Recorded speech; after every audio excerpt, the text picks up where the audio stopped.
The message came in broken, crackling waves, like something had chewed through the signal before letting it pass. It reached the Galactic Cooperative Council chambers at 0300 hours, deep in the sleep cycle of the station. The automated systems flagged it as priority red, a distress beacon from Sector 7, a distant arm of the galaxy that most council members barely remembered existed on any map. Ambassador Valoran of the Ithran people was the first to wake and read it. He sat at the edge of his sleeping pod, his four pale eyes scanning the holographic display floating above his palm. His thin fingers trembled, not from cold but from something else. Something older. Fear. The message read. This is Governor Linda Marsh of the Kepler 9 human colony, Outpost Vega 7. We are under sustained attack. Repeat, sustained attack. The Vreth fleet arrived 11 days ago. We have no military assets. We have no orbital defense. We have 12,000 civilian men, women, and children in underground shelters. The Vreth have begun landing ground troops. They are not here to occupy. They are here to harvest. I repeat, they are here to harvest. We are begging the Galactic Cooperative for immediate military intervention. Please, please. We have children here. Someone help us. Please respond. The message ended. Then it looped. Governor Linda Marsh's voice, calm at the start, cracking by the middle, and breaking entirely by the end, played again through the silence of the council chamber. Ambassador Valoran stared at the ceiling for a long time. The Vreth. Even the name made something cold crawl up his spine. The Vreth were not conquerors in any traditional sense. They did not want land. They did not want resources in the mineral meaning of the word. What they wanted, what they had always wanted since they first emerged from the dark edge of the Outer Rim, was biological material. Living biological material. Harvested. Processed. Used. They had done it to the Pelorian people of Sector 340 years ago. 12 million Pelorians. Gone in 6 weeks. Not killed, harvested. Catalogued. Stored in Vreth biotanks like grain in a silo. The galaxy had shuddered. The cooperative had held emergency sessions. Grand speeches had been made. And then the Vreth had gone quiet for 4 decades. Long enough for the galaxy to exhale. And now they were back. And they had found humans. Valoran pressed the emergency summons. Within 20 minutes, 14 ambassadors from 14 member species were sitting in the council chamber in various states of exhaustion and alarm, their holographic avatars flickering in and out of focus as they connected from their home worlds and deep space stations. The message played for all of them. They sat in silence when it ended. The first to speak was Ambassador Gresh of the Thovari, a species of large, slow-moving amphibians who communicated in deep resonant tones that required translation software to render into anything approaching conversational speed. The Vreth. That was all he said. Just the name. Just 2 syllables. But the weight in his voice said everything. Confirmed, said Valoran. Fleet signature analysis matches the Vreth bioharvester class. 17 ships. The colony has no defenses. It is a human colony, said Ambassador Siv of the Nathi, a small insectoid species known for their precise record-keeping and their tendency to state facts as though they were arguments. Humans have only been registered cooperative members for 31 years. Their military technology is Class 4 at best. Their fastest ships require 11 days to reach that sector. The attack has already been ongoing for 11 days, said Valoran. The room processed that. 11 days. 12,000 humans. The Vreth moved fast once they touched ground. What assets can the cooperative deploy to Sector 7? Asked Ambassador Lyrine of the Salathi, a tall crystalline species whose emotional states were expressed through the shifting colors of their translucent skin. Right now, Lyrine was a deep, anxious violet. The Council's military advisor, a stocky Corvani named Commander Death, pulled up the deployment map. His mechanical arm clicked as he manipulated the holographic display. The nearest cooperative military force is the 3rd Combined Fleet, he said. Currently stationed at Talos Station, Sector 4. Transit time? Asked Valoran. To Sector 7? Death's jaw tightened. 32 days. Silence. The colony will be gone in 32 days, said Valoran quietly. Yes, said Death. More silence. There must be something closer, said Ambassador Lyrine, her colors shifting toward desperate orange. Death hesitated. Valoran noticed it immediately. He had served with Death for 12 years. The commander did not hesitate without reason. Commander Death, Valoran said carefully. Is there something closer? Death set his jaw. He pulled up a different map, one that wasn't on the standard council overlay. One that required a special clearance code to access. There is one asset in Sector 6, he said. Transit time from Sector 6 to Sector 7, 4 days. The council leaned forward collectively. What asset? asked Ambassador SIV. Death looked around the room. His expression was the expression of a man who had just opened a door he wasn't sure he should have opened. File designation, Project Caro, he said. Classification, Extreme. 1 unit. Currently in standby containment at Research Outpost Sigma 11. Caro, said Ambassador Gresh slowly. His translation software gave the word a flat, neutral rendering, but the ambassador himself made a sound underneath it. A deep, involuntary subvocal rumble that in Thovery physiology meant something close to dread. What is Caro? Asked Ambassador Lyrine. Death met her eyes. It's a human, he said. The chamber went very quiet. A human, repeated SIV. You are telling me our nearest deployable military asset is a single human? Not a standard human, said Death. The file is classified, but given the situation, I'm requesting an emergency disclosure vote to brief the council. He paused. I will say this much before we vote. The research team at Sigma 11 have had Caro in containment for 6 years. In that time he has made 11 escape attempts. He succeeded in 9 of them. Each time the outpost security teams, consisting of over 200 trained personnel, were required to recapture him. Average time to recapture, 6 days. The violet of Ambassador Lyrine's skin deepened. And you are suggesting we send this individual, alone, against 17 Vreth ships and their ground forces? Asked Veloran. I am not suggesting anything, said Death. I am informing the council of available assets. What you do with that information is your decision. The vote for disclosure passed 14-0. Death opened the file. And the council read about Marcus Cole. The file was long. It was detailed. It was, in several places, difficult to read, not because the language was complex, but because some of what was described in those pages pushed against the boundaries of what most species in the cooperative considered possible for a biological organism. Marcus Cole. Born 38 years ago on Earth, the human home world, in a place called Montana, a region of vast open terrain, harsh winters, and a human cultural tradition of self-reliance that bordered, by the standards of most civilized species, on aggressive stubbornness. His early records were unremarkable by human standards. Exceptional by the standards of almost every other species in the cooperative, but humans used words like exceptional differently than everyone else did, so this fact had initially been missed by the cooperative researchers who first evaluated him. He had served in a human military unit called Special Operations, a designation that, when the cooperative's xenobiologists first encountered it, they had assumed was an administrative classification. It was not. It was a classification for humans who had been specifically selected, trained, and shaped to operate in conditions that would kill most members of their own species.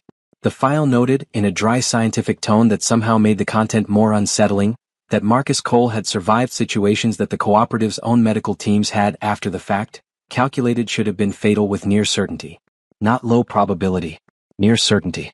The kind of certainty that, in any other species, would have simply meant death and a sad notation in a personnel file.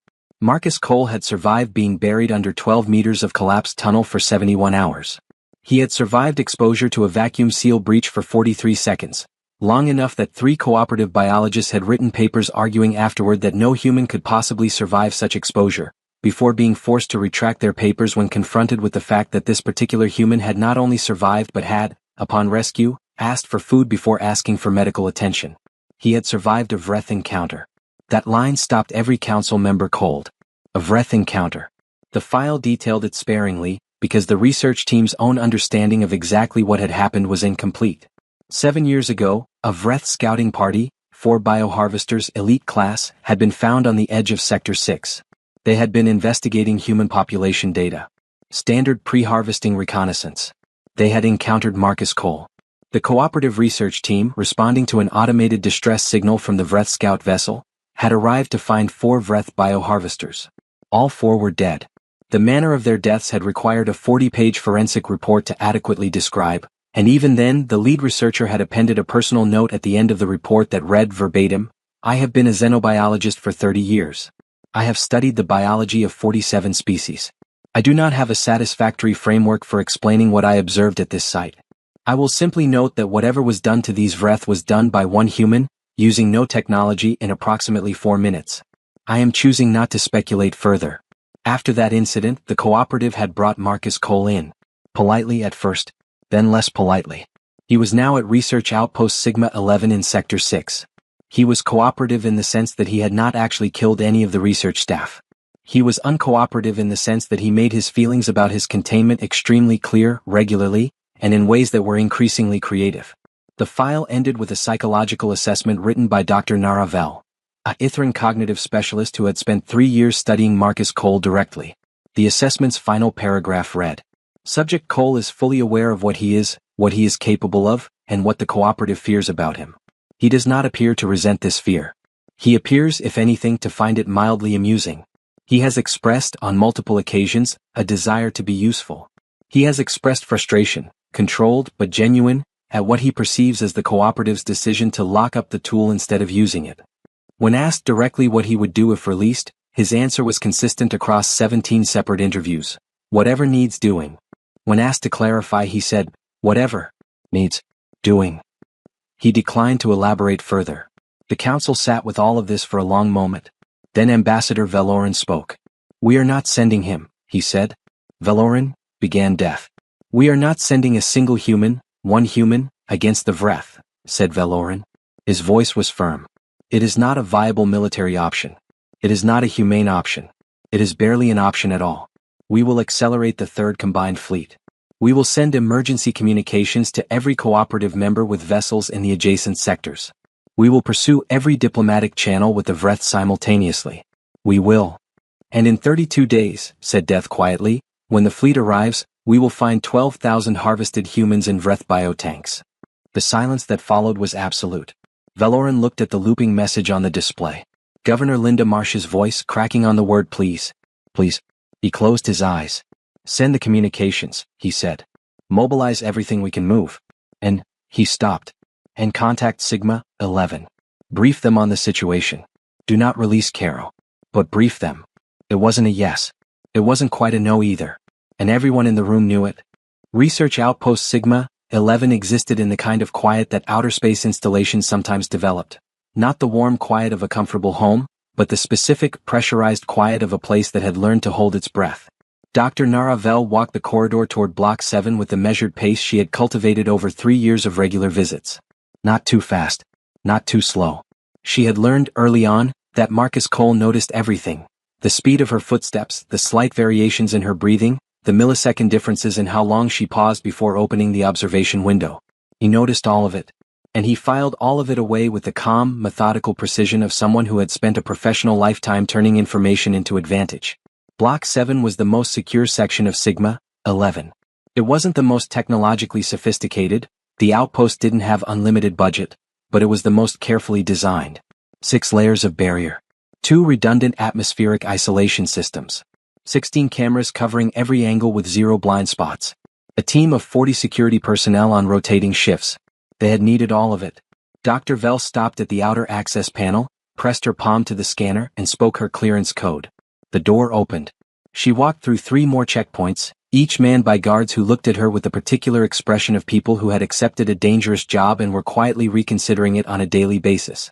At the final checkpoint, a reinforced observation room separated from Block 7's main cell by transparent aluminum a full foot thick, she sat down in her chair, activated her recording equipment, and pressed the communication panel. "Good morning, Marcus," she said. Pause. "Morning, Doc," said Marcus Cole. His voice came through the speaker system with a slight electronic flatness, but even through that flatness, it carried something. A quality. Not threatening, not immediately, not obviously. But the kind of voice that made you aware, at a low level, that you were talking to someone who was very comfortable with things that most people were not comfortable with. He was sitting in the center of the room, cross-legged on the floor. He didn't look at the camera. He rarely did. He was doing what he did most mornings, working through some kind of slow, deliberate physical exercise that the research team had spent considerable time trying to categorize and had eventually filed under unknown human military movement practice. He was, by any aesthetic standard a civilized species might apply, unremarkable. Medium height for a human. Dark hair cut short. A face that was neither handsome nor ugly, the kind of face that you could walk past in a crowd and forget immediately, which Dr. Vel had come to understand was almost certainly intentional. He was 38 years old and looked like whatever age made you the least memorable.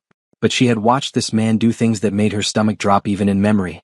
She had watched the footage from the night of his 5th escape attempt, when he had, using nothing but his bare hands and apparently 17 minutes of patience, dismantled a section of wall that the engineering team had certified as structurally impenetrable. She had watched the footage from the night of his 8th escape attempt, when he had somehow convinced 3 security guards to voluntarily open 2 successive checkpoints through what the post-incident analysis had described as sustained psychological pressure of an unprecedented nature. She had watched the footage from his 9th escape attempt, the one where he had actually gotten fully outside the outpost, into the vacuum of space, with nothing but a maintenance suit he had modified in his cell over 6 weeks, and had managed to reach the docking bay before being recaptured. In space. In a modified maintenance suit. Alone. She had asked him afterward what his plan had been, if he'd gotten to the docking bay. He'd looked at her with those calm, unremarkable eyes and said, "Get a ship." And then, she'd asked. "Go somewhere useful," he'd said. She had written that in her report with slightly unsteady hands.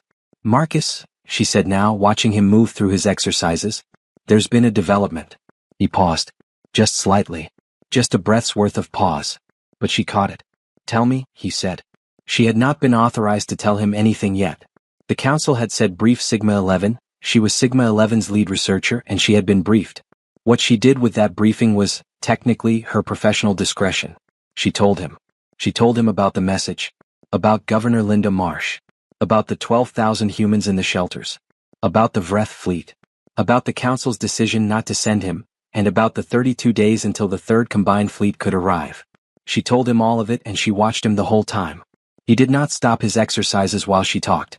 He moved through them with the same slow, deliberate precision. But something happened to the quality of his attention. It sharpened. It was hard to explain, he didn't move differently, didn't look differently. But the room felt different. The way a room feels different when a fire that has been burning low suddenly gets more air. When she finished, he was quiet for a moment. 12,000, he said. Yes. Children.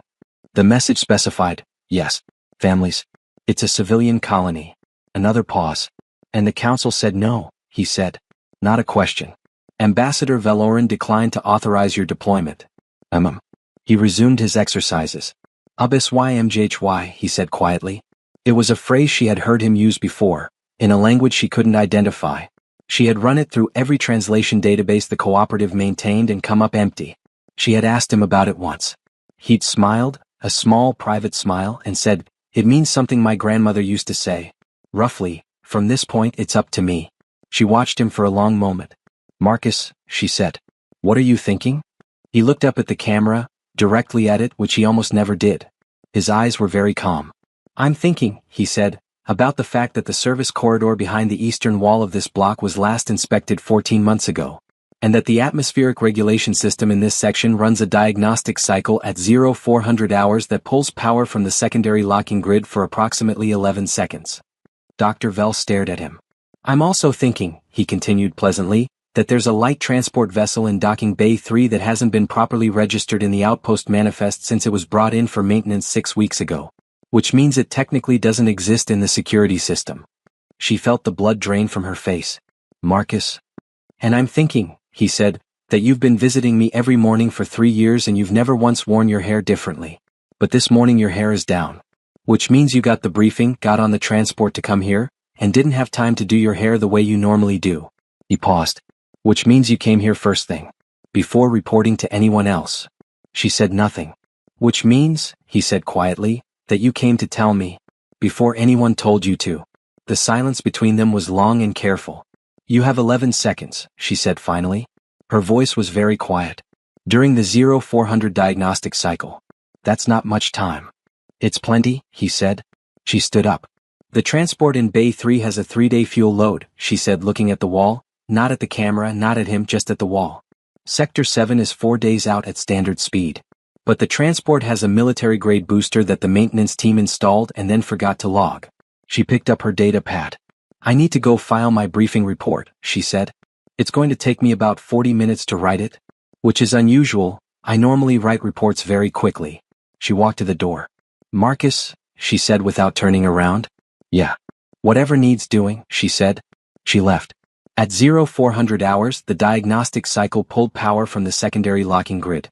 At 0411 hours, an alarm sounded in Block 7. By 0419 hours, 40 security personnel were conducting a sweep of the outpost. At 0423 hours, someone noticed that the light transport in docking bay 3 was gone. At 0424 hours, someone noticed that the transport was not in the outpost manifest. At 0425 hours, Dr. Nara Vel submitted her briefing report to the council, which noted that Sigma-11 had experienced a security incident and that research subject Caro had successfully completed his 12th escape attempt. She appended a personal note at the bottom of the report. It read, "Transit time to Sector 7, approximately 4 days. I suggest the council prepare for what happens when he gets there. In my professional assessment, and I have spent 3 years assessing Marcus Cole, the Vreth are not prepared for what is coming. I'm not sure any of us are. But the humans in those shelters might live because of it. That has to count for something." She submitted the report. Then she went and made herself a cup of tea with slightly unsteady hands, sat down at her desk and waited. The transport was a Corvani-class light runner, squat, functional, and designed for exactly the kind of unglamorous deep space transit that nobody wrote stories about. It smelled faintly of machine oil and the particular synthetic protein that Corvani maintenance crews ate in large quantities. The cockpit was sized for a species whose average height was 4.5 feet, which meant Marcus Cole spent the first hour of flight making ergonomic adjustments with the focused patience of a man who had learned not to waste energy on frustration. He reprogrammed the navigation system first. Then he ran a full diagnostic on the military booster, the unlisted one, tucked behind the primary drive in a housing that was clearly a post-manufacture edition and clearly not covered by any maintenance warranty. It was old technology by cooperative standards. By human standards it was exactly what he needed: fast, reliable, and deniable. He set course for Sector 7. Then he sat back and thought. 4 days was a long time to think, and Marcus Cole had always been good at thinking. It was, perhaps, the skill that people least expected when they looked at him.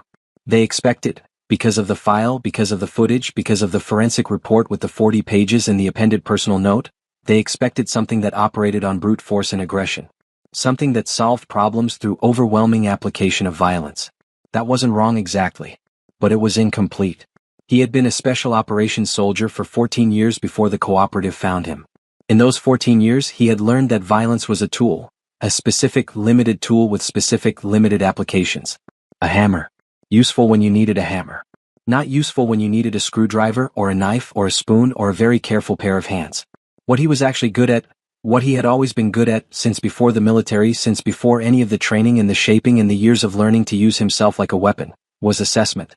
He looked at things. He figured out what was actually happening, underneath the thing that appeared to be happening. And then he figured out the minimum effective action required to change the thing that was actually happening. The Vreth. He pulled up everything in the transport's database on the Vreth.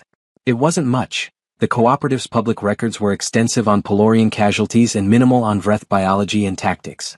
He supplemented it with his own memory of the incident 7 years ago, the one the forensic report had spent 40 pages trying to explain. He had not been in Sector 6 7 years ago by accident. He had been tracking a Vreth scout unit for 3 weeks before the encounter.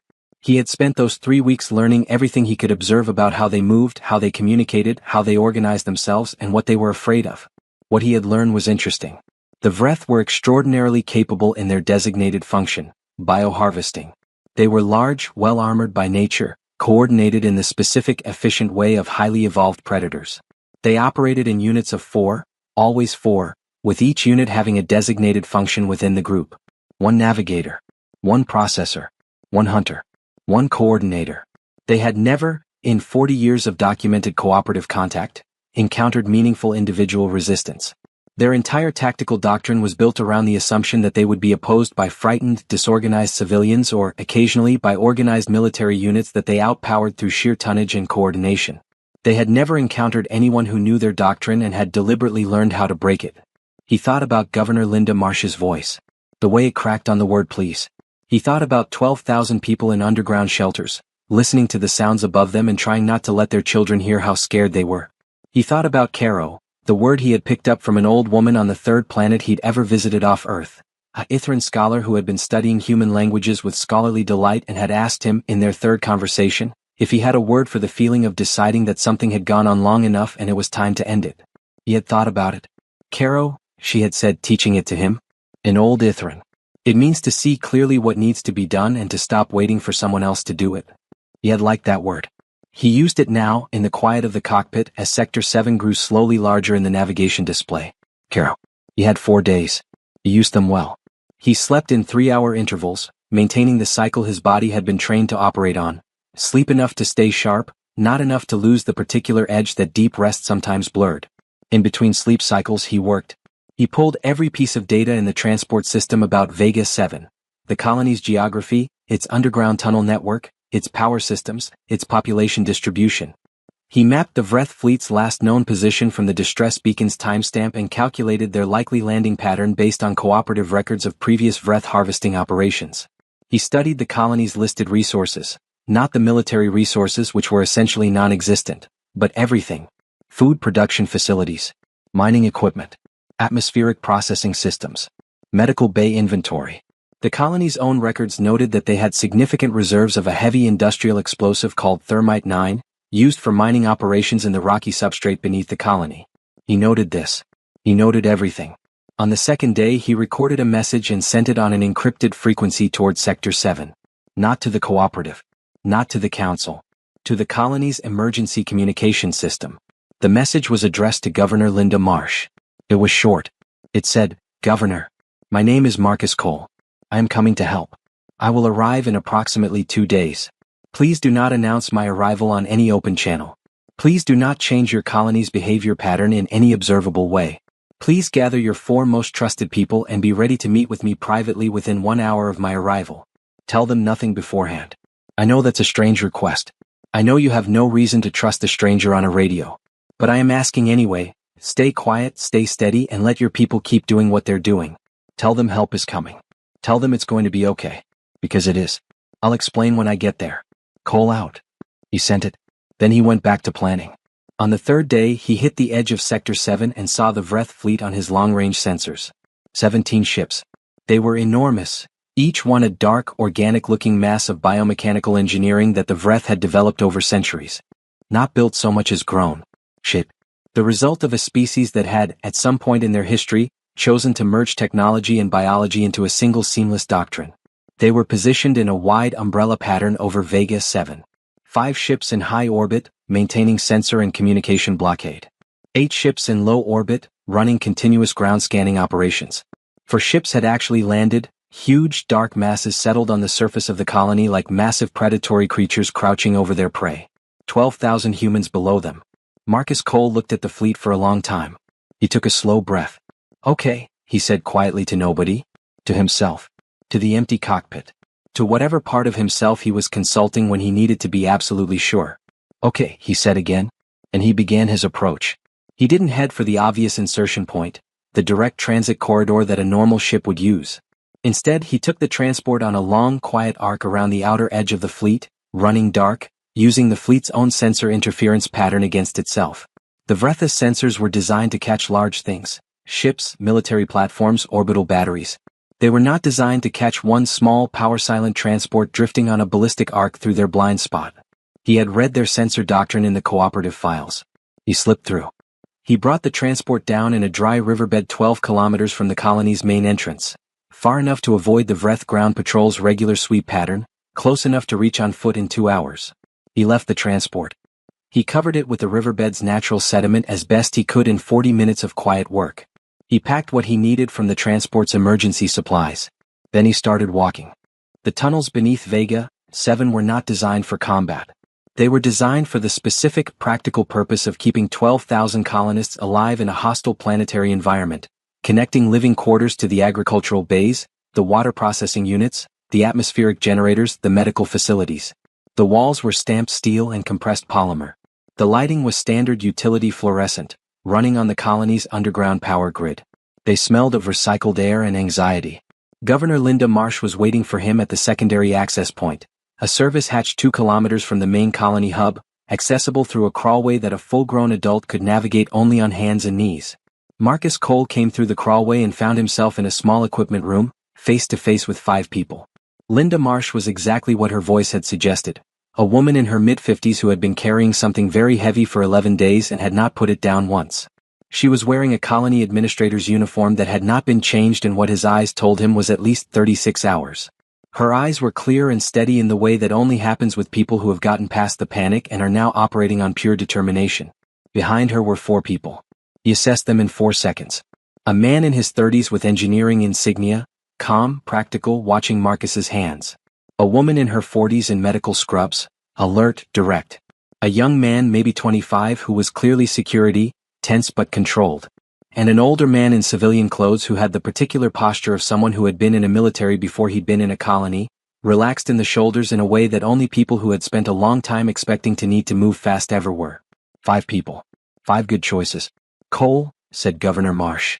She didn't offer her hand, just looked at him with those clear, tired eyes. You're human. Yes, he said. The cooperative sent 1 human. The cooperative didn't send me, he said. I came. A beat. On your own. Yes. She studied him for a moment. You look like someone who fixes things. I try to, he said. She nodded once, a decisive, done-processing nod. What do you need to know? He liked her immediately. Everything, he said. Starting with exact Vreth ground positions, your tunnel map, your available materials inventory, and how many of your 12,000 people have any combat experience at all. She pulled out a data pad. Vreth ground positions, 4 landing sites, approximately 40 to 60 troops per site, total estimated 220 ground forces. They haven't entered the tunnels yet. They've been drilling. She said the word with a flatness that was worse than emotion. They have biodrill equipment. They're boring entry points. Our analysis suggests they'll break through to the tunnel network in approximately 4 to 5 days. 4 to 5 days, he repeated. We've been trying to collapse the tunnel sections nearest the drill points, but we don't have enough controlled demolition to. You have thermite 9, he said. Mining reserves. She blinked. You read our records. Yes. How much? 4 tons. Maybe a little more. He was quiet for 2 seconds. That's enough, he said. Enough for what? Asked the engineer with the calm eyes. Marcus looked at him. Enough to make the next 4 days very unpleasant for 220 Vreth ground troops and to give me time to work on the fleet problem. The young security officer spoke for the first time. What's the fleet problem? 17 ships, said Marcus. The ground troops are bad. The fleet is the actual problem. If the fleet is in orbit, even if we break every ground unit, they can land replacements. They can reinforce. They can glass the surface and go in after your tunnels from above. He paused. We need to take the fleet out of the equation. Silence. You have 1 transport and a data pad, said the security officer carefully. I also have 4 days and 4 tons of thermite 9, said Marcus. He looked at the older man in the civilian clothes, the one with the relaxed shoulders. What's your background? The old man met his eyes. 15 years in Earth military. Infantry. Retired before coming out here. Good, said Marcus.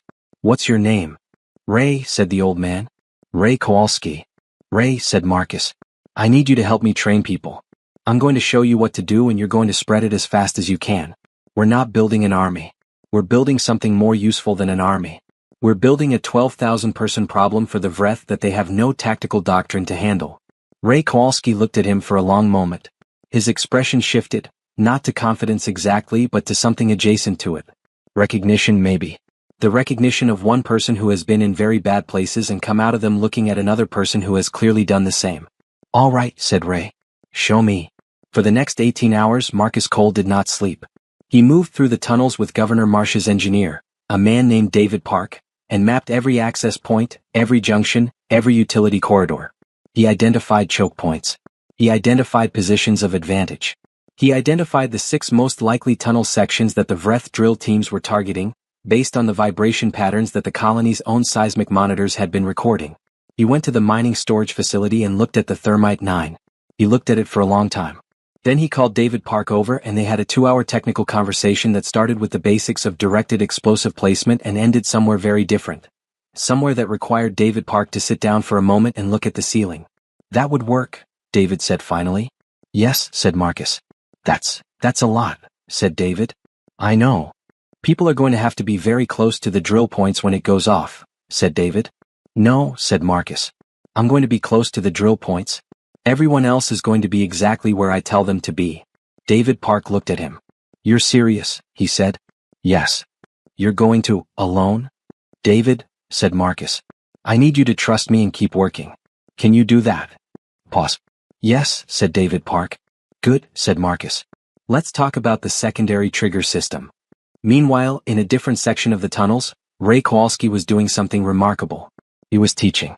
He was teaching 12,000 frightened, exhausted civilian colonists, farmers and engineers and doctors and teachers and parents holding children's hands, how to become, not soldiers but something specific. Something that Marcus had described to Ray in 40 minutes of concise, precise instruction before sending him to work. He was teaching them to be a network. Every person had a role. Not a fighting role, Marcus had been clear about that. Information, communication, movement, misdirection. Creating patterns that the Vreth, scanning from above, would interpret as panic and disorder when they were actually something organized. Making noise in one section to draw attention from another. Moving in groups to create thermal and motion signatures that would cluster the Vreth ground scanning reads in the wrong places. It was not an army. It was something more complicated and more interesting. It was 12,000 people who had stopped being victims and started being participants. Governor Marsh walked the tunnels and watched her people and felt something shift in her chest. Something that had been clenched for 11 days beginning very slightly to loosen. She found Marcus in a maintenance junction at hour 20, crouched over a layout of the tunnel network with a grease pencil and a level of focused intensity that made her stop in the doorway and just watch for a moment. "When did you last eat?" she asked. "This morning," he said without looking up. "It's evening," she said. He made a mark on the layout. She sat down across from him and set a food container between them. He ate without looking at it, continuing to work, and she sat and watched him work and thought about the message she had sent, the one that had gone out into the dark on a prayer that someone would hear it, and thought about the fact that this was who had answered. One man. Who came by himself. Who ate without looking at the food because he was too busy thinking about how to save 12,000 people to pay attention to being hungry. "Why?" she asked. He looked up. "Why what?" he said. "Why are you here? The cooperative didn't send you. You escaped from them to come here. You could have gone anywhere. You could have," she paused. "You could have just been free." He looked at her for a moment. "There were 12,000 people in shelters," he said. "What else would I do?" She looked at him. He went back to his layout. She watched him work and thought that maybe the cooperative was wrong, not wrong to be careful with him, not wrong to note his capabilities with wide nervous eyes, but wrong about what he was. They had looked at the forensic report and the escape attempts and the calm, unremarkable eyes and seen a monster. She looked at a man who had escaped from a box to come to a place where nobody had asked him to go, to do something that nobody had expected him to do, for people he had never met. She wasn't sure what that was. But it wasn't a monster. A BSYMJHY, she thought, not knowing the words, not knowing the language, but feeling the shape of the thing. From this point it's up to me. At 0200 hours on the first night, the Vreth drills reached the tunnel wall. Not through it, not yet. But close. The vibration in the walls became something the colonists could feel in their teeth, a low, steady grinding that crept through the steel and the polymer and the rock and settled in everyone's chest like a second heartbeat. Marcus was already in position. He had been in position for 4 hours. The eastern drill site, the one with the fastest approach rate, the one that would break through first, was in tunnel section E7, a service corridor that connected the atmospheric processing units to the lower agricultural bays. The corridor was 200 meters long, 3 meters wide, and 2 meters tall. Standard utility construction. Nothing special. Except that Marcus had spent 18 hours making it very special. He was crouched in a maintenance alcove 40 meters from the drill site, in the dark, listening to the grinding with the focused patience of someone who had spent a significant portion of his professional career waiting in dark, uncomfortable places for exactly the right moment. He had a communicator, modified from colony parts, frequency hopping so the Vreth couldn't lock on it. He had 3 remote trigger devices, each with a backup trigger. He had what he needed. He waited. At 0347 hours the wall broke. It happened in stages, first a crack, fine as a hair, spreading across the stamped steel. Then a second crack. Then the sound of the drill changing pitch as it hit the final layer. Then a sound like the whole wall exhaling, a deep tectonic sigh, and then the wall came in. The Vreth came through it. Marcus had read everything the cooperative had on Vreth bioharvesters. The reality of them at close range in poor light coming through a wall was something the files had not fully prepared him for. They were large, close to 3 meters tall, built on a heavily armored bipedal chassis covered in a natural exoskeleton that the cooperative's records rated as equivalent to military-grade plating. They moved with the smooth, flowing efficiency of creatures who had never in their evolutionary history needed to worry much about what they were walking toward. 4 of them. A standard unit. They came through the wall in single file, moving quickly, and deployed into the corridor with the practiced ease of a drill. Navigator in front. Processor behind. Hunter to the left. Coordinator to the right. Standard Vreth insertion pattern. Marcus pressed the first trigger. The Thermite 9 in the wall section behind the Vreth unit, placed carefully over the previous 12 hours in a configuration that David Park had helped him engineer, detonated. Not in an explosion. Not in the conventional sense. Thermite 9, properly directed, did not so much explode as it intensely, precisely, extremely rapidly melted everything in its designated target zone. The section of tunnel behind the Vreth insertion point became, for approximately 4 seconds, an environment of such extreme localized temperature that the Vreth biodrill and the tunnel entrance it had created ceased to exist as functional things. The insertion point was gone. The Vreth unit was now in the tunnel with no way back. Marcus watched them process this on his sensor feed, 4 creatures each the size of a small vehicle, suddenly aware that their retreat route had been eliminated. The coordinator sent a signal, he could see it on the communication monitor, a rapid burst frequency. The signal hit the section of tunnel he had rerouted. It bounced. It went nowhere. They were isolated. Marcus stepped out of the maintenance alcove. He was calm. He had planned this in detail, not just the explosive placement, not just the signal disruption. He had planned the specific sequence of the next 4 minutes. He had planned where each Vreth unit member would be and what they would be doing at each moment, based on their tactical doctrine and the specific environmental configuration of the corridor. He had planned it like an equation. He had planned it like a machine. And he had planned it knowing something about the Vreth that the Cooperative's files had mentioned only in passing, something that the xenobiologists had noted as a biological curiosity and then moved on from, apparently not recognizing its tactical significance. The Vreth, like all creatures that had evolved as apex predators in a specific environment, had a blind spot. They expected resistance to come from things that were large. They expected it to come from things that were obvious. They expected it to come from things that behaved the way prey behaved, which was to say they expected it to try to run or try to hide or try to call for help. They did not expect it to walk toward them. He walked toward them. What happened in the next 4 minutes would not go in this story in detail. Not because it wasn't important, but because some things that are real and necessary are not the same as things that are comfortable. What matters is the result. At 0351 hours, the Vreth unit in tunnel section E7 was no longer a functioning unit. Marcus stood in the corridor and breathed. He pressed the communicator. Section E7 clear, he said.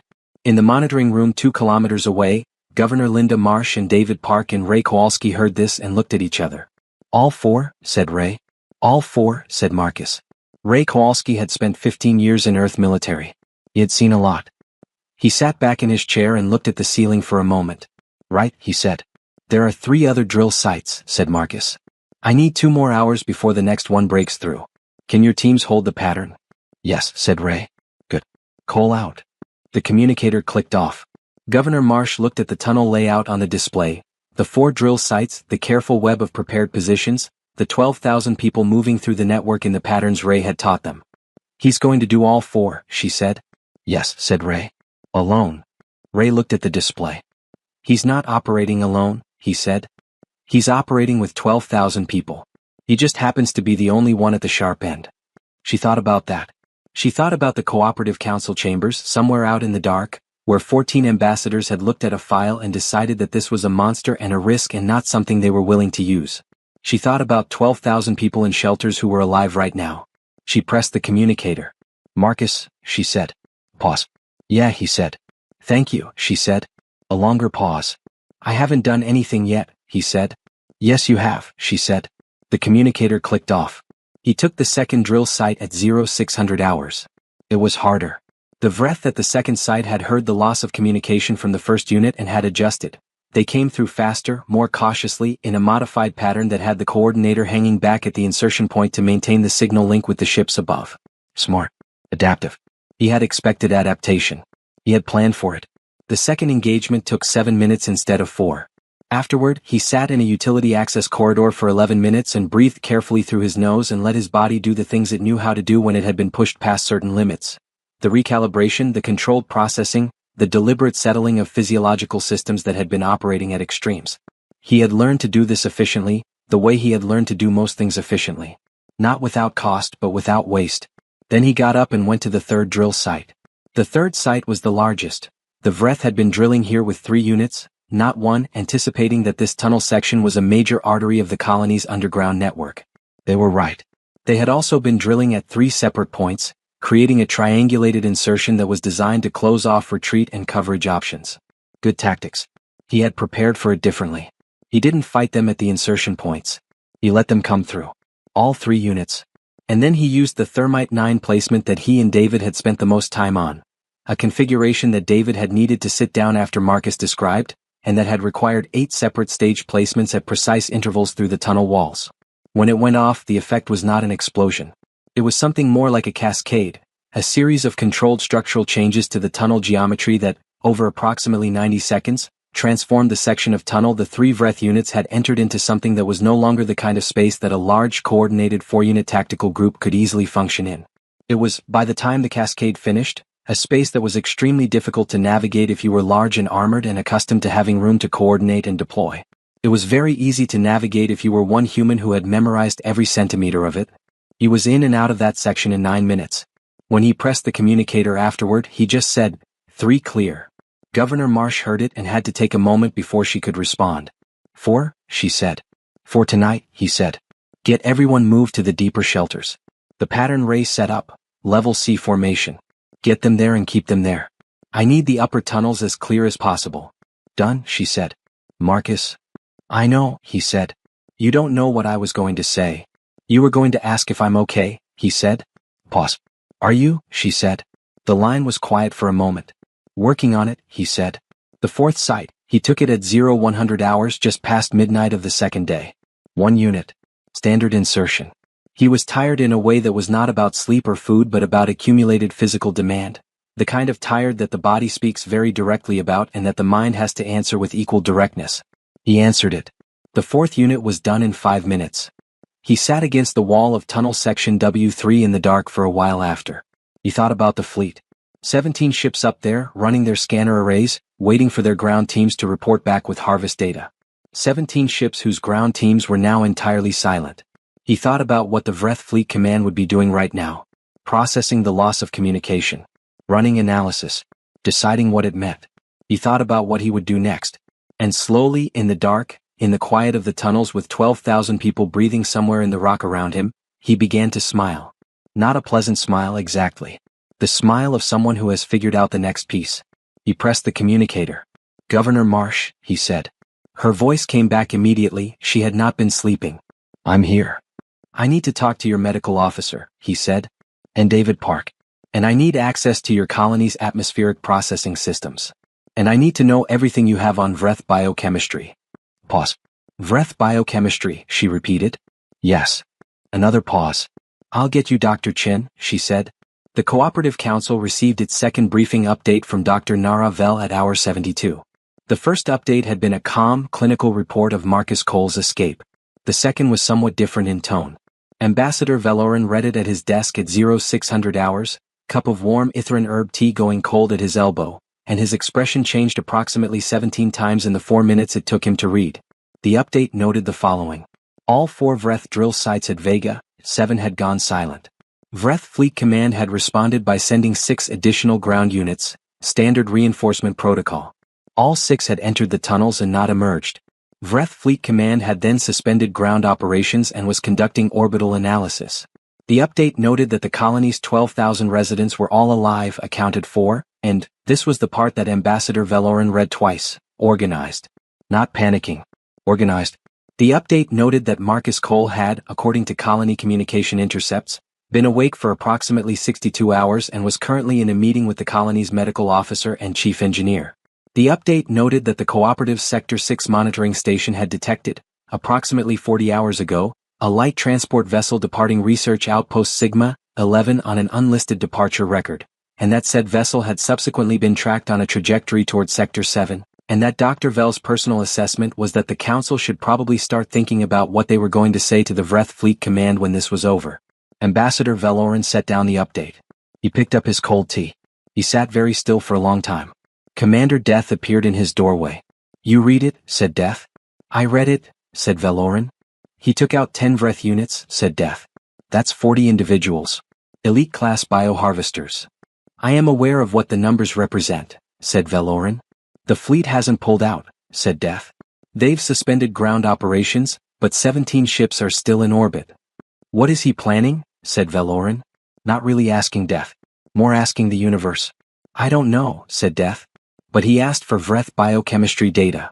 He paused. I sent what we had. Valoran looked up sharply. You sent? He's trying to save 12,000 people, said Death. I sent what we had. Valoran looked at him for a long moment. Then he picked up his communicator. Get me Ambassador Gresh, he said. And Ambassador Lyrine. And tell the rest of the council we're reconvening in 1 hour. What are you going to tell them? Said Death. I'm going to tell them, said Valoran carefully, that we made a mistake, and that we are going to spend the next several days deciding how to live with it, and what we are going to do when this is over. Dr. Sarah Chen had been the colony's chief medical officer for 6 years. She had handled broken bones and equipment accidents and the particular stress-related illness that frontier colonists developed at specific rates in specific seasonal cycles. She had delivered 17 babies in the Vega 7 medical bay. She had dealt with a mine collapse 3 years ago that had sent 12 injured workers through her doors in 4 hours. She had not, until now, sat across a table from a man who was covered in evidence of what the last 3 days had done and was calmly asking her about Vreth biochemistry. The exoskeleton, said Marcus. He had a colony data pad and was making notes. The cooperative records say it's a grown structure, organic like a shell. What does it do chemically? What does it process? Sarah pulled up her own data. She had asked for everything the colony's medical database had, and it wasn't much, but it was something. The exoskeleton is partly respiratory, she said. The Vreth breathe through it. There are micropore structures distributed across the surface. Oxygen uptake, carbon dioxide release. The pores are extremely fine. They filter out most particles above 200 nanometers. Most particles, said Marcus. Most, said Sarah. The filtration isn't perfect. Microparticles in the range of 100 to 150 nanometers can pass through. Marcus was very still. And if microparticles in that range, the right kind of microparticles, were present in the atmosphere that the Vreth were breathing? Sarah looked at him. What kind of microparticles are you thinking about? He told her. She stared at him. That's, she started. Possible, he said. Theoretically, she said slowly. Theoretically, yes. If you had the right base compound, and if you could get it into an aerosol suspension at the right particle size, and if the Vreth were in an enclosed or semi-enclosed environment where they couldn't simply move away from the affected zone. The tunnel network, he said. The tunnel network, she repeated. But the Vreth have suspended ground operations. They're not sending anyone into the tunnels. Not yet, he said. She looked at him. You're going to make them, she said. Not a question. Yes, he said. How? He smiled, that same private, not quite pleasant smile. I'm going to give them a reason they can't refuse, he said. Something they want more than they want to be careful. What's that? Me, he said simply. She stared at him. You're going to use yourself as bait, she said. I prefer tactical asset, he said. But yes. She sat back. She was a doctor. She had a doctor's relationship with the idea of using a human body as a trap mechanism for 200 Vreth bioharvesters. It was not, by any clinical metric, a relationship she was comfortable with. And what happens to you during this plan? She asked. He met her eyes. He didn't answer for a moment. Marcus, she said. I'm going to need to be very fast, he said. And I'm going to need the compound ready. And I need David to have the atmospheric system modifications done in the next 8 hours. He paused. And I need you to trust me. She looked at him for a long time. Doctor's eyes. The eyes of someone who had learned to assess people honestly. I trust you, she said. I just also want to know your actual survival assessment. He looked at her. Positive, he said. Percentage. Pause. Positive, he said again. She decided not to push. Over the next 8 hours, the colony of Vega 7 became, under the direction of 3 sleep-deprived humans running on caffeine and determination, something remarkable. David Park and a team of 12 colony engineers modified the atmospheric processing system in 6 tunnel sections, not to change the breathable air mixture, but to introduce a secondary injection capability. Inputs that could, on command, aerosolize a specific compound through the tunnel ventilation network and distribute it to 6 designated sections simultaneously. Sarah Chin synthesized the compound. She worked from the colony's chemical stores and the medical bay's equipment and Marcus's specifications, which he had spent 4 hours working out from first principles using the cooperative's Vreth biochemistry data and things he had observed himself, 7 years ago, that had not made it into any report. The compound was, at the particle sizes Sarah achieved, effectively invisible. It dispersed evenly. It was stable in atmospheric conditions for approximately 6 hours.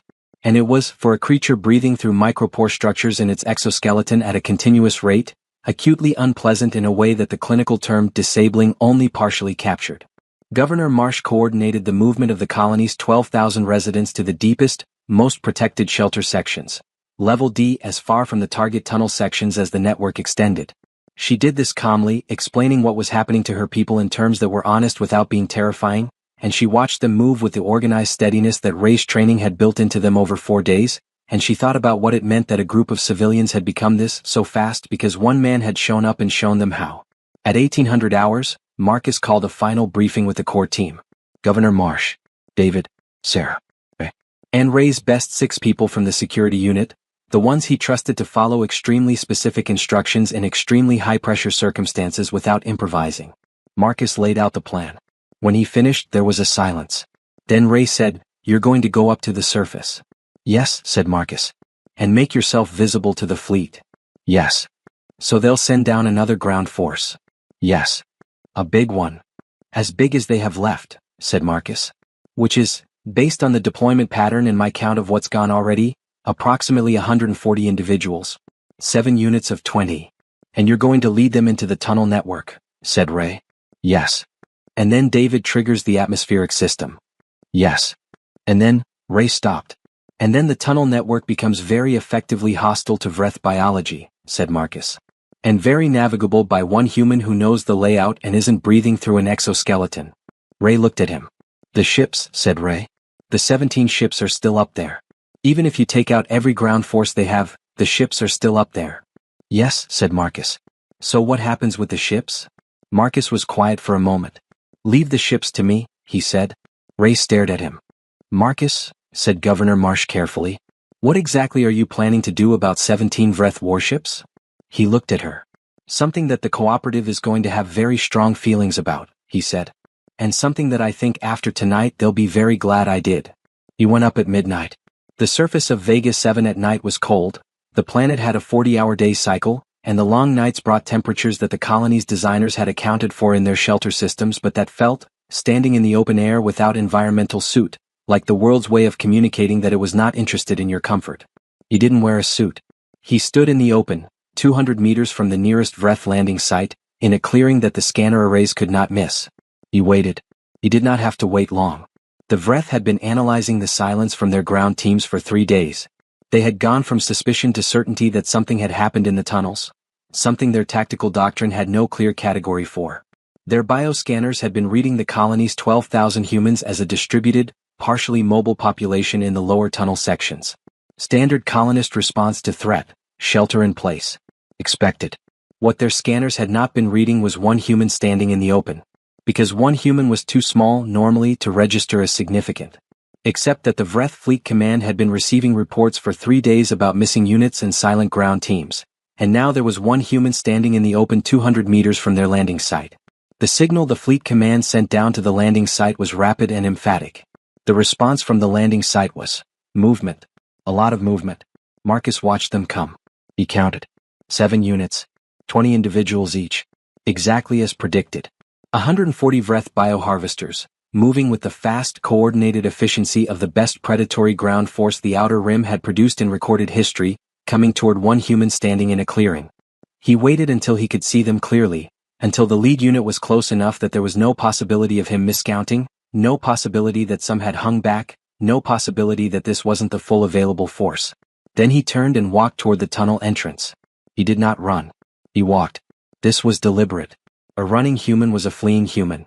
A fleeing human activated pursuit instincts and pursuit doctrine. The Vreth would scatter, spread, try to cut off escape routes. A walking human was something different. A walking human, in the context of 3 days of missing units and unexplained silence, communicated something that activated a different set of responses in a predatory intelligence. It communicated, "I'm not afraid of you." It communicated, "Come in here." It communicated, "I want you to follow me." They followed him. He went into the tunnels.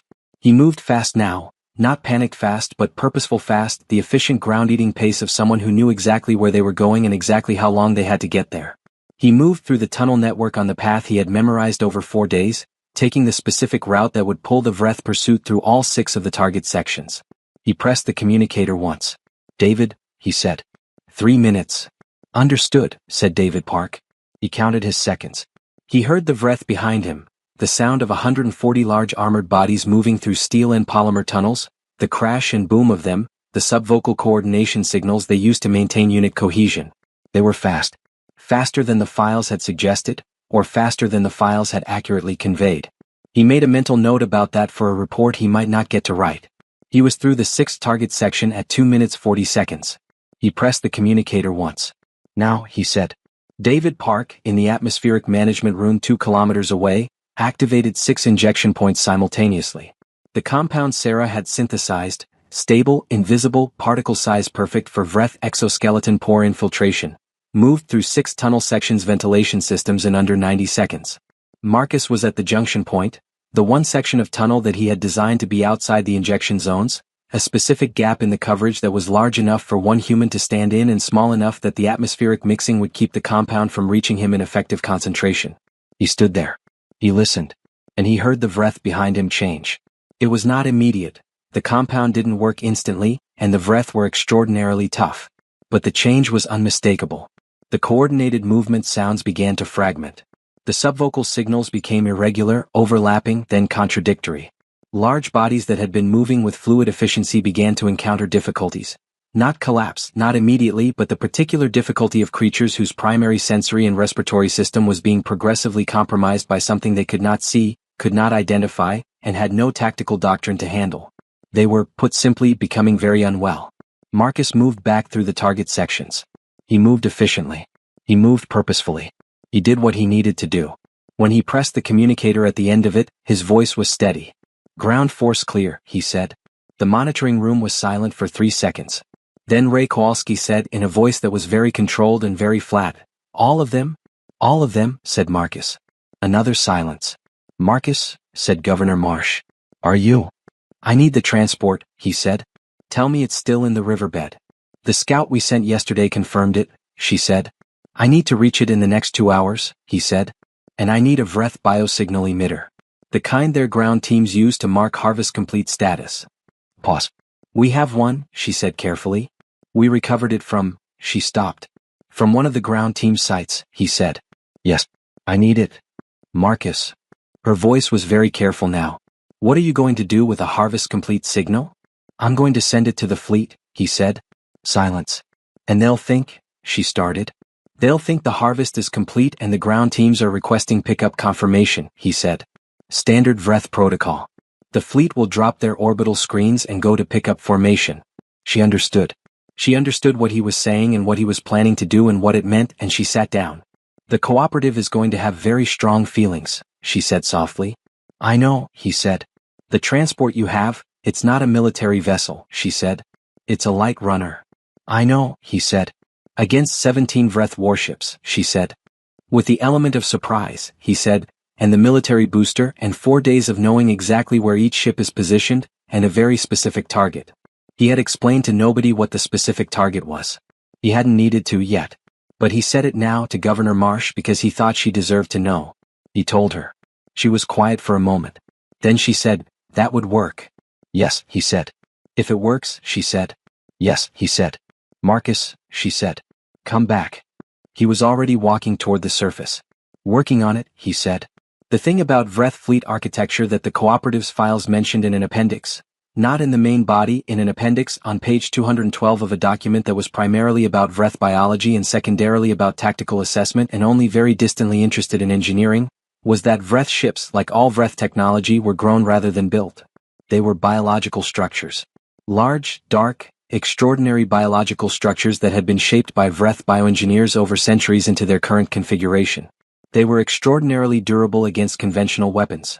The biological matrix absorbed and distributed impact energy in ways that conventional military engineering could not replicate.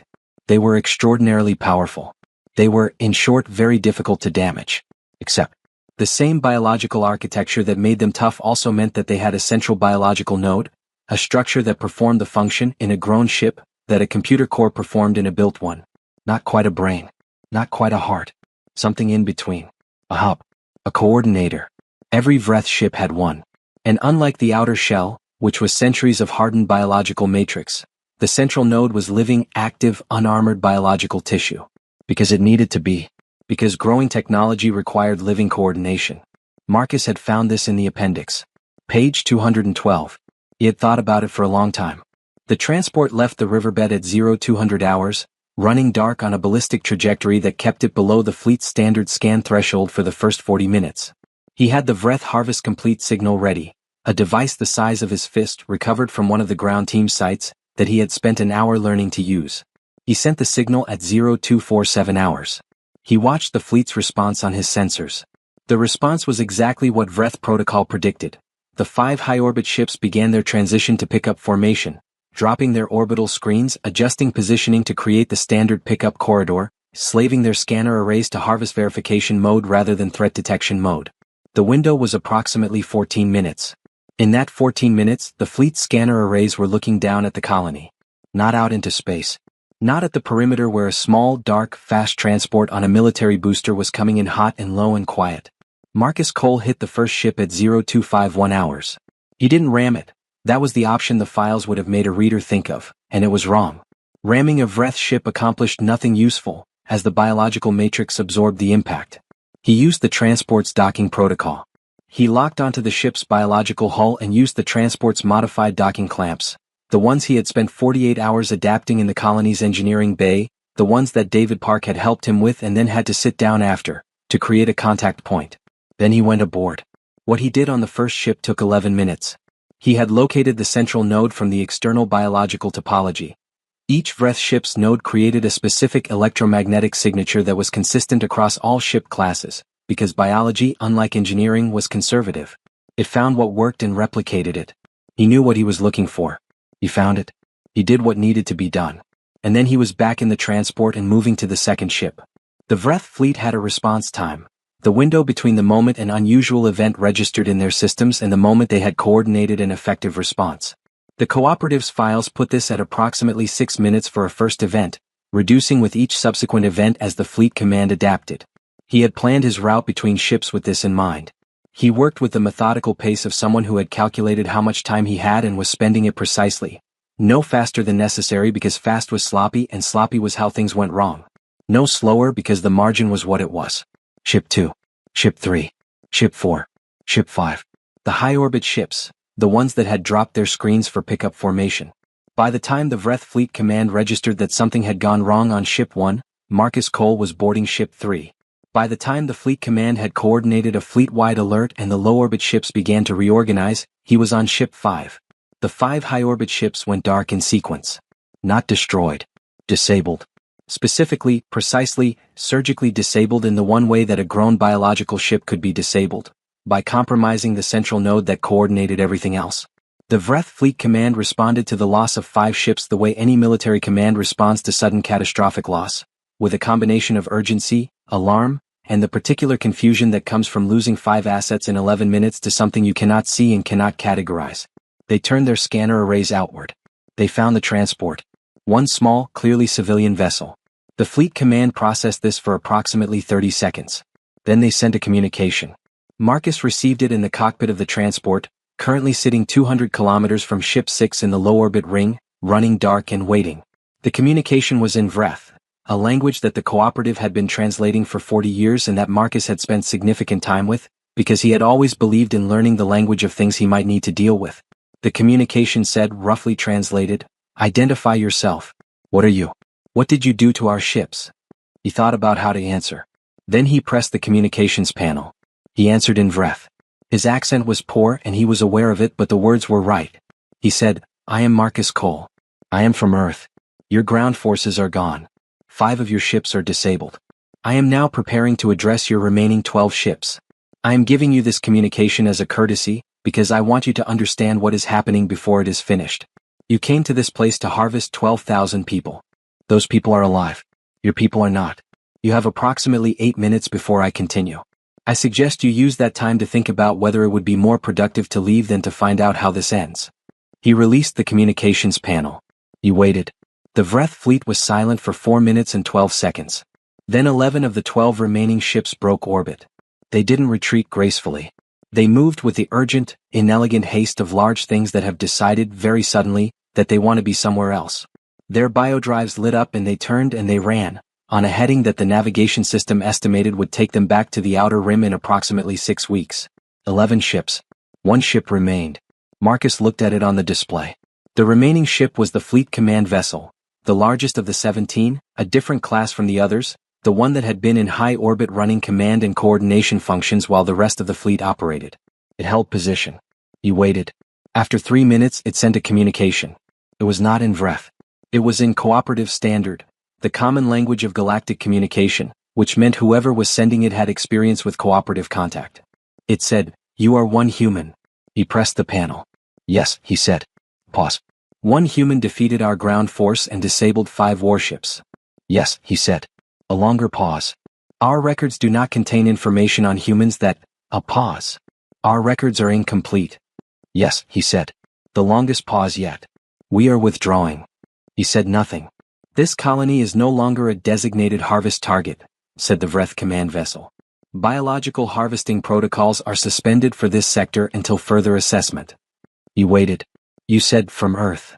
There are more humans on Earth." It wasn't a question, but it was also a question. He pressed the communications panel. "Yes," he said simply. "There are a lot of us." Silence. The Vreth command vessel's biodrive lit up. It turned. It ran. Marcus Cole sat in the cockpit of a Corvani-class light transport in the orbit of Vega 7 and watched the last Vreth ship disappear from his sensor display. Then he sat back. He looked at the ceiling of the cockpit for a long moment. Then he pressed the communicator. "Governor Marsh," he said. Her voice came back immediately, tight with the intensity of someone who had been listening to everything and waiting. "I hear you," she said. "They're gone," he said. Silence. Then her voice, cracking slightly the way it had cracked on the word please in the message, except this time on something entirely different. "All of them," she said. "All of them," he said. She made a sound. Not words. Just a sound. The sound of something enormous being released. He heard, in the background through the communicator, other sounds, people being told, voices rising, something that was crying and laughing and shouting all simultaneously in that particular human way that no other species in the cooperative had quite found a way to replicate. 12,000 people finding out they were alive. He listened to it. He sat in the cockpit and he listened to it and he let it be exactly what it was, enormous, messy, real, and something in his chest that had been held very carefully and very tightly for a very long time did something complicated. He sat with it. He brought the transport down to the surface the next morning. He landed it in the cleared area near the colony's main entrance. Not in the riverbed, not hidden, just landed it in the open in the morning light of Vega 7 and climbed out and stood in the cold air and let the planet do what it was doing, which was existing with the flat, magnificent indifference of all planets to the things that happened on their surfaces. They came out to meet him. Not a delegation. Not a formal reception. Just people, first a few, then dozens, then hundreds, flowing out of the colony entrance in the particular way of people who have been inside a very small space for a very long time and are discovering the outside again. They were all ages. Old people and young people and children, holding their parents' hands and looking at the sky with expressions that mixed residual fear with something that was cautiously, tentatively, beginning to look like wonder. Governor Linda Marsh came through the crowd and walked up to him and stopped 2 meters away and looked at him. He looked at her. She was still wearing the same uniform, still hadn't changed it. There were lines under her eyes that hadn't been there 11 days ago and would probably never fully go away. She had the look of someone who had been through a specific kind of fire, not destroyed by it but changed by it. She offered her hand. He took it. They shook hands the way humans did, a specific gesture that most other cooperative species found baffling or unsanitary but that meant something in the human context that was difficult to translate. Acknowledgement. Recognition. "I see what you did. I see what it cost. I'm here." "Thank you," she said. "You did most of it," he said. "Your people. You showed us how," she said. He looked at the crowd. At the old man, Ray Kowalski, standing to one side with his arms crossed and an expression that was somewhere between pride and something quieter. At David Park, who had his arm around a woman who was presumably family, his eyes red-rimmed with what might have been relief and might have been exhaustion and was probably both. At Sarah Chin, who was holding a data pad and looking at him with doctor's eyes. He looked at the children. There were a lot of them. Looking at him with that specific, wide-open quality that children had, no filter, no calculation, just direct and immediate engagement with whatever was in front of them. A small girl, maybe 6 years old, brown hair, missing one front tooth, walked through the crowd and stood in front of him and looked up at him with absolute seriousness. "Did you fight the monsters?" she said. He crouched down to her level. "Yes," he said. "Are they gone?" "Yes," he said. She looked at him for a moment. Then she said with the same absolute seriousness, "Were you scared?" He looked at her. "A little," he said honestly. She nodded, satisfied with this answer. "My mom says it's okay to be scared," she said. "She says brave means doing it even when you're scared." He looked at her. "Your mom is right," he said. The girl reached out and very carefully took his hand and held it for a moment, with the complete, uncomplicated gravity of a child giving something important. Then she let go and turned and ran back to find her mother. He stood up. He stood in the morning air of Vega 7 and looked at 12,000 people who were alive and thought about the word Caro. To see clearly what needs to be done and to stop waiting for someone else to do it. The Cooperative Council convened an emergency session at 1400 hours, Cooperative Standard Time. Ambassador Valoran had not slept in 36 hours. He sat at the head of the council table and he looked at 14 holographic avatars and one live face, Commander Death sitting to his right, and he thought about Dr. Naravel's report, which he had read 4 times. The report detailed what Marcus Cole had done. All of it. In the precise, careful, honest language of a scientist who had made a decision she was prepared to answer for and was now answering for it with complete candor. He had taken out 10 Vreth units in the tunnels. He had led 140-strong Vreth ground force into a targeted atmospheric trap. He had disabled 5 Vreth warships by boarding them, alone, 1 ship at a time in a civilian transport, and compromising their central biological nodes. He had communicated directly with the Vreth Fleet Command in Vreth, and told them that he was from Earth. And then 11 Vreth warships had run. And then 1 Vreth warships had told the Cooperative that it was suspending bioharvesting protocols for the sector. And then the last Vreth ship had run too. Because of 1 human. With no authorization. With no support. With no weapons beyond what he could carry and what he could plan. Valoran had read the forensic report from 7 years ago. He had read it with an academic's distance back then, something unfortunate that had happened, something worrying, something to be carefully managed. He read it differently now. The question before this council, he said, is what we do next. We should begin with an apology, said Ambassador Lorene immediately. Her crystalline skin was the particular color she made when she had been processing something difficult for a long time and had arrived at a conclusion that was uncomfortable and correct. An apology, repeated Ambassador Siv. To whom? Said Valoran. To Marcus Cole, said Lorene. And, relatedly, to every human in this galaxy. We received a distress call from 12,000 people. We had the means to respond. We chose not to respond because we were afraid. She paused. We locked up the tool instead of using it, and then the tool escaped and used itself and 12,000 people are alive because of it. We should acknowledge what that means. The council was quiet. He broke every containment protocol, said Siv. He used unauthorized force. He potentially violated 17 treaties with the Vreth by saving 12,000 lives, said Valoran quietly. Siv stopped. The Vreth treaty issues are significant, said Death. The Vreth are technically going to have diplomatic grievances. Though, given that they were in the process of harvesting a registered cooperative colony, I suspect their diplomatic standing is going to be somewhat complicated. He paused. Also, he told the Vreth Fleet Command that there are a lot of humans on Earth. Yes, said Valoran. That was deliberate. It was, said Death. He wanted them to know. He wanted the Vreth to factor in, for the first time, the real number. The actual scale of what humans are. The Council thought about this. 8 billion humans on Earth and more in colonies across the galaxy. 8 billion people like Marcus Cole, not all of them with his specific capabilities but all of them from the same world. All of them from the place that had produced a man who had gone, alone, against 17 Vreth warships and won. The Vreth were going to need to recalculate a great many things. What do we do about Cole himself? Asked Siv. Valoran looked at the table. We offer him a choice, he said. Which is something we should have done from the beginning. He paused. We explain the situation honestly. We explain what we can offer and what we are asking. And we ask him, genuinely ask him, what he wants. And if he wants to leave, said Siv. Then we wish him well, said Valoran. And we spend some serious time thinking about how we treat human beings in this cooperative. He looked around the table. We called him a monster. We put him in a box. We spent 6 years studying him like a specimen. And when 12,000 people needed help, he was the one who went. Without being asked. Without being authorized. Without any promise of reward or recognition. He looked at his hands. I think that says something about what kind of person he actually is, he said. I think it says something about what we missed. And I think it says something about what we owe him, and, frankly, what we owe humanity in general, going forward. The Council voted. The result was 14-0. They were going to do better. The Cooperative's fastest courier vessel reached Vega, 6 days after the Vreth fleet withdrew. It was a small, sleek ship, nothing military, just fast, with a discreet Cooperative diplomatic insignia on its hull. It set down near the colony's main landing pad with the careful, considered precision of a vessel whose pilot had been briefed extensively on the current sensitivity of the situation. Ambassador Valoran himself stepped off. He had never been to a human colony before. He had met humans, cooperative diplomats, traders, researchers, in the controlled environments of stations and council chambers. But a colony was different. It was the specific, revealing reality of a species in its own space, living its own life on its own terms. Vega 7 was, he had to admit, a good colony. Battered. The evidence of 11 days of Vreth occupation was everywhere in the surface scarring around the drill sites and the general strain visible on every face. But functioning. Organized. Alive. 12,000 people alive. Governor Marsh met him at the landing pad. She had, he noticed, finally changed her uniform.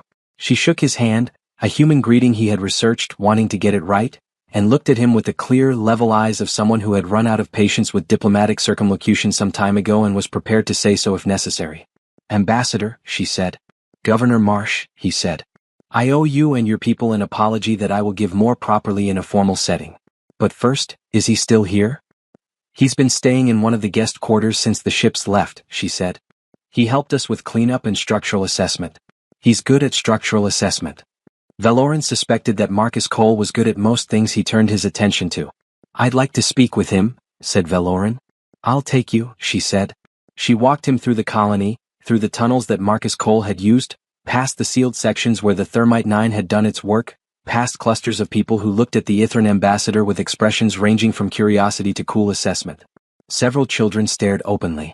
One waved. He waved back a little awkwardly. They found Marcus Cole in an equipment bay, helping a team of colony engineers assess a structural section that had been damaged during the Vreth ground drilling operations. He was doing something with a calibration tool and a data pad, and he didn't look up until they were 3 meters away. Then he looked up. He looked at Valoran. Valoran looked at him. He had read the file so many times he had it essentially memorized. He had looked at surveillance footage, at psychological assessments, at a 40-page forensic report. He had expected. He wasn't sure what he had expected. Something large somehow. Something that announced itself. Marcus Cole was not large. He was a medium-height, dark-haired human with calm eyes and an expression that was neither welcoming nor hostile. Just open in the particular way that people were open when they had decided to wait and see before making judgments. Ambassador Valoran, he said. Marcus Cole, said Valoran. They looked at each other. You came yourself, said Marcus. Yes, said Valoran. I thought that was appropriate. Pause. All right, said Marcus. He set down the calibration tool. Let's talk. They sat in a small meeting room off the equipment bay, just the two of them at Valoran's request. Governor Marsh was outside, which was also at Valoran's request, though he suspected she could hear most of what was said through the door. Valoran began with the apology. He gave it fully and without qualification. The containment, the refusal to deploy, the 6 years of treating a human being as a specimen rather than a person, the failure to respond to the distress call. He said all of it, looking at Marcus directly, not looking for absolution and not minimizing. Marcus listened without expression. When Valoran finished, there was a silence. I understand why you were careful, said Marcus finally. What I can do is genuinely alarming if you're not sure where it's pointed. Yes, said Valoran. That's true. But we were not just careful, we were afraid. And we let 12,000 people nearly die because of it. Marcus looked at him. Nearly, he said. Yes, said Valoran. Nearly. Because of you. Another pause. I have an offer, said Valoran. From the full council, unanimous. What kind of offer? Said Marcus. Valoran folded his hands on the table. We want to formalize what you already are, he said. Not containment. Not research. A position, with authority, with support, with genuine resources. A role within the cooperative that is honest about what you do and how you do it. You would not be a soldier and you would not be a prisoner. You would be, he paused, choosing the word carefully, a problem solver. When the galaxy has the kind of problems that require the kind of solutions that you provide. Marcus looked at him for a long time. I've seen how the cooperative operates, he said. I've seen 14 ambassadors look at a distress call and spend time voting on whether to respond to it while 12,000 people waited. Yes, said Valoran. You have. And I'm not going to defend that. I'm going to say that the council has voted to change how we handle distress calls. The vote was unanimous. It wasn't unanimous because I convinced everyone. It was unanimous because we watched you save 12,000 people, alone, and we had to confront what we had chosen not to do. He paused. We needed that confrontation. I'm not glad it came at this cost. But it came and we're trying to be honest about what it means. Marcus was quiet. What does the role look like practically? He said. Valoran told him. The telling took 20 minutes. It was specific and honest. The authority, the support structure, the reporting requirements, the limitations, the genuine areas of discretion.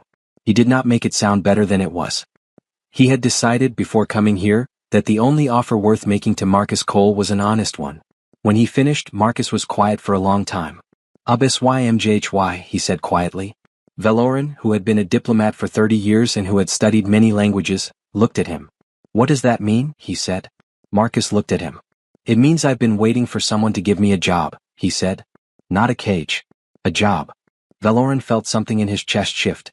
"Will you accept the offer?" he said. Marcus leaned back in his chair. He looked at the ceiling, the same way he had looked at the ceiling of his cell at Sigma 11 on who knew how many nights, through however many escape attempts, through 6 years of being told he was too dangerous to use. "Yes," he said. One word. Valoran exhaled something that had been held for a very long time. "There is one condition," said Marcus.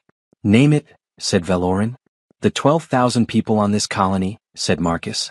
"They get whatever they need to rebuild. Full cooperative support. No waiting for committee votes. No political process. Full support immediately from every resource the cooperative can send." Valoran looked at him. "Done," he said. "And Dr. Nara Vel gets no disciplinary action for what she did," said Marcus. Valoran paused. She did the right thing," said Marcus. "And she's going to have to live with being right about this for the rest of her career, which in my experience is harder than being wrong. She doesn't need disciplinary action on top of that." Valoran thought about this. "Done," he said. Marcus nodded. They stood. Valoran offered his hand, the human gesture he had researched. Marcus took it. They shook. "Welcome to the cooperative," said Valoran. "The genuine cooperative. The one that should have sent help when you asked." "You sent something better?" said Marcus. "Eventually. We sent a monster," said Valoran. "We were wrong about what that meant." Marcus looked at him. "I'm not a monster," he said quietly. "No," said Valoran. "You are not." 6 months later, Marcus Cole sat in a very different room. Not a cell. Not a colony tunnel. Not a cockpit. An office, a real one in the Cooperative Council's main station with a window that looked out at the slow drift of stars and a desk that was sized for a human and a data pad with a cooperative seal on the case and a title on the door that had taken 14 ambassadors 3 weeks to agree on. Special Operations Liaison, Cooperative Crisis Response Division. The door was open. He had asked for it to be open. It was a small thing. But small things mattered. He had learned that in Montana from a grandmother who collected small things the way other people collected large ones, who said, when he was 7 years old and impatient with the smallness of things, that a person was made of the small things they chose, long before they ever got a chance at the large ones. He thought about her now in the quiet of the office. He thought about the file on his data pad, the new one, the one that had come in this morning from a monitoring station in Sector 11. A situation. A species called the Delvari, a small, isolated people on a planet called Varan 3, who had been reporting increasing aggression from a resource extraction corporation that operated in the Outer Rim and had, according to the monitoring station's report, extremely loose compliance with cooperative trading regulations. 12,000 people on Vega 7. 60,000 Delvari on Varan 3. Different problem. Different tools needed. Different solution. He was already thinking. He pressed the communicator on his desk. "Valoran," he said. The ambassador's voice came back, different now than it had been in those first weeks. The particular tension had gone out of it. Not entirely. Marcus suspected the older Ithran would never quite fully relax in his presence, and that was probably reasonable, but the kind of tension that comes from fear had given way to something else. Something that might, with time, approach trust. "I see you've read the Varan 3 file," said Valoran. "I have," said Marcus. "I want to go there." Pause. "Diplomatically," said Valoran. "Or diplomatically first," said Marcus. "Let's try that. It usually works better when there's time to try it." He paused. "If it doesn't work, we'll figure out next steps. The council will need a briefing," said Valoran. "I know," said Marcus. "I'll have it ready by tomorrow. Tell them I'll keep it short." He could hear the faint sound of Valoran breathing, the particular rhythm of an old diplomat who had spent 3 decades parsing the subtext of what people said and what they meant. "Marcus," said Valoran. "Yeah." "How are you doing?" said Valoran. He looked at the stars outside the window. It was a simple question. A human question in its way, the kind of question that most cooperative species didn't ask because the asking implied an ongoing interest in the answer that wasn't always comfortable. Valoran had started asking it about 3 months ago, tentatively like someone practicing a new skill. Marcus had found this unexpectedly moving. "Good," he said. And then, because it was true and because truth was the only thing he'd ever really known how to offer, really good. Pause. Good, said Valoran. I'll have the briefing ready by tomorrow, said Marcus. I'll let the council know, said Valoran. The communicator clicked off. Marcus sat with the file for a moment. Then he set it down and turned to the window and looked at the stars.